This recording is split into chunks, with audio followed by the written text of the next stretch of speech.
มาได้มาเด้อพี่น้องมือนีสิเฮ็ดอีหยังวาตีมือนีสิพาไปตำบักฮุงจ้าบักฮุงของเฮาก็สิมีบักฮุงเฮิมแล้วก็บักฮุงไก่สิสุกเนาะจ้าแต่ว่าเฮาสิบ่ได้ตำบักฮุงเฮิมเด้อจ้ามือนีเพราะว่า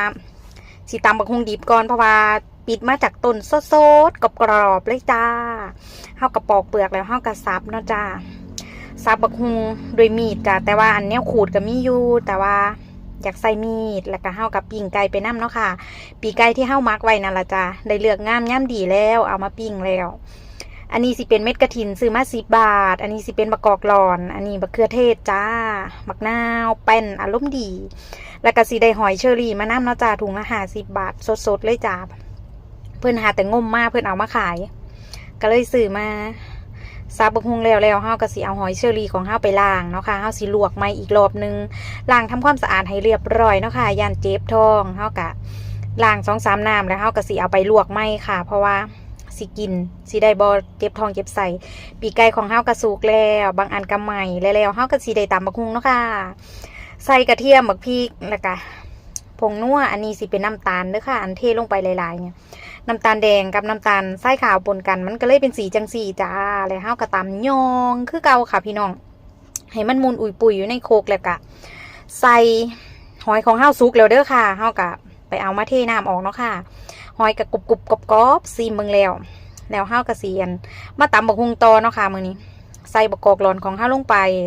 ใส่บักเขือเทศของเฮาลงไปแล้วเฮาก็สิใส่สาข้าวยองให้มันเข้ากันตำต่อไปให้มันเข้าเครื่องค่ะพี่น้องค่ะเข้าเครื่องแล้วเฮาก็สิบีบน้ำบักนาวลงไปบักนาวอารมณ์ดีค่ะบักนาวแป้นบีบบัดใดยิ้มเปยแล้วก็ตามด้วยน้ำปลาที่พรสค่ะตำบักฮุงแซ่บแล้วก็โคเลแล้วก็ใส่บักฮุงที่เฮาสับลงไปในโคกเลยจ้าแล้วก็ตำยองโคเลคนไปคนมาให้เข้าเครื่องนะจ้าแล้วก็ซิมเบิงแต่ว่าเฮาลืมใส่ปลาแดก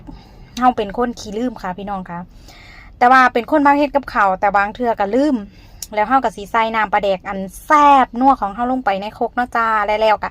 พร้อมเสิร์ฟเลยจ้าเป็นจังใดตามบักฮุงของเฮาเป็นตาแซ่บมาเด้อมาหยุ่มน้ำกันสิได้แซ่บหูแซ่บตาแต่ว่าเฮาก็มีที่เด็ดอยู่เด้เหลือเม็ดกระถินจ้าโรยลงไปเลยจ้าเป็นจังใดเป็นตาแซ่บตานัวบ่สะโพกไก่ย่างของเฮาเป็นจังใดมาพี่น้องมากินน้ำกันหอยเชอรี่นัวใหญ่ๆกรุบกรอบจิ้มน้ำจิ้มแจ่วผงของเฮาแจ่วพริกป่นบีบน้ำบักนาวลงไปโอ้ยแซ่บบักคักเลยค่ะพี่น้องค่ะยุ่มเส้นข้าวปุ้นน้ำจักหน่อยมาผักของเฮามื้อนี้บ่มีผักอีหยังลงหลาย